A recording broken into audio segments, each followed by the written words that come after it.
Hi folks, Dr. Jim Gishwin here, PhD. As you can see, that was my first thing as a 13-year-old, sitting there going down to Goldwater campaign thing in Honolulu and stealing bumper stickers and passing them out. I would have never voted for him because his running mate was a nut job, Curtis LeMay. But he was okay. And I did it because Jimmy Stewart sent me a postcard in his general's uniform saying that I should vote for Goldwater. Anyway, and that was at age 13. All right, folks, we got a lot to cover today. I'm telling you, you can't make this up. This is stuff that belongs on a Showtime serial, okay? Of course, Kamala was there.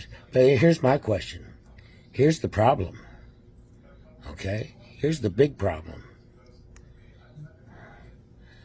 If he can't run for president, he can't be president.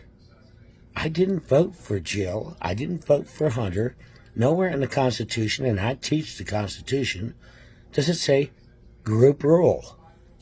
No, the executive department has got the president as the head of it, and that's it. Okay? Jill and Hunter don't have the clearances. I don't know why they're sitting in cabinet meetings and stuff. Someone ought to be really getting into this and looking into it bad, because this is very dangerous. And if you don't think our enemies aren't watching, think again. Netanyahu's coming to town. He wants to meet with Trump. Why would he want to meet with the pro-Gaza people up there in the White House and the anti-Israel people that started with Obama? Okay? And of course, the key that made Joe quit was the same thing that got him into it in the primaries just before North Carolina. Jim Clyburn. Boy, that man is powerful. Don't you ever cross him. I bet you can get you 10 times whatever. That man's got some power. Him and Obama. What a team. So the Black Caucus no longer supported Joe, and Joe had to get out. Okay. They didn't mention to him that he'd been losing black votes anyway. Okay. The only people voting for him was probably the Congressional Black Caucus at this point. Well, folks, I'm telling you, we're on the brink. And Trump made a very good VP choice, a down-to-earth guy. He's the one that will carry the MAGA flag in 2028. Okay? And I think Trump picked him on purpose to be the new flag bearer. Because he knows that he's not going to be running again. He can't, by the Constitution. Of course, to the Democrats, the Constitution means nothing. I mean, they've trampled on it for 3.5, 4 years. You know, this whole thing started, during the primaries. Obama and Clyburn sit there and pick two people that were empty shells of people, empty shells of human beings, and that's why they ran him in the basement, for God's sake. And Kamala didn't make any appearances. She didn't do any campaigning, okay? And in the White House, she hasn't done nothing. And if she is responsible for all the stuff Joe's done, that's not saying something. That's saying something bad, that she's done all this crap for 3.5 years. But I don't think so. I think it was mainly Jill and the rest of them, his insider group, handling Joe. Because Kamala and Joe hate each other. He's a racist. She knows it. She called him one. Okay? So this is all a stupid political marriage. Anyway, I am worried, and we need prayers, guys. Okay? China is mobilizing.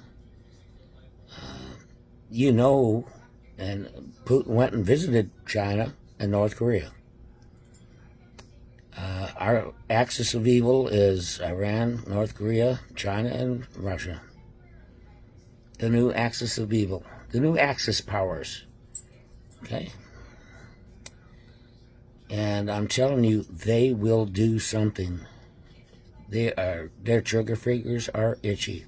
And now Iraq sits there and says they want American soldiers out of there starting in September. You see how this is working out? We're being kicked out of everywhere. Because of the Israeli and Hamas war, Iraq now doesn't want American soldiers. Well, they don't want American soldiers, mainly because the Iranian militants inside Iraq sit there and target them. And they got their own troops in there, too. Joint troops. So they don't want their guys killed. Not that they care. They really don't. In the Middle East, life is cheap. Very cheap. Ask anyone that's been over there.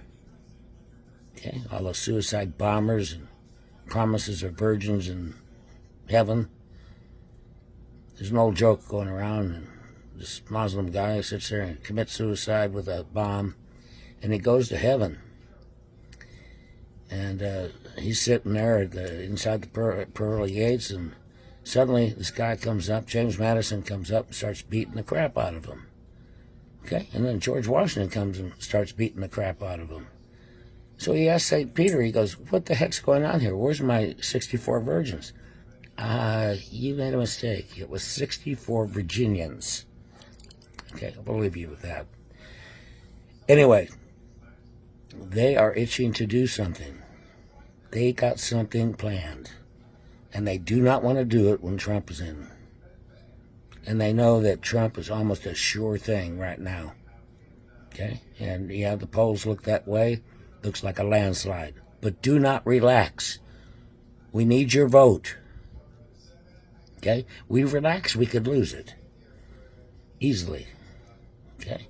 We don't know what tricks they got coming up. They could have Michelle Obama. They could have Mark down there in Arizona, the senator, the astronaut. He's a hero. He's a leftist son of a gun, but he's a hero. That sits there and gives them a little advantage. You know that. Anyway, be prepared. I'm not going to come on here and say, I told you so. I'm a retired intelligence specialist, and I teach history. I see this stuff happening. I see the clouds of darkness coming upon us. The clouds of war. It may be they're already started by the time Trump gets in, and then he has to worry about stopping it instead of preventing it. And the only way he can stop it is just be stronger than them. So we'll be in a battle. Okay? If Trump inherits a war, the only way he knows how to deal with it is win it. Which means we'll have a draft. If the war lasts that long. Depends what kind of war it is. If it's nuclear, I don't know. Last man standing wins. I know that sounds sick, but it's about truth.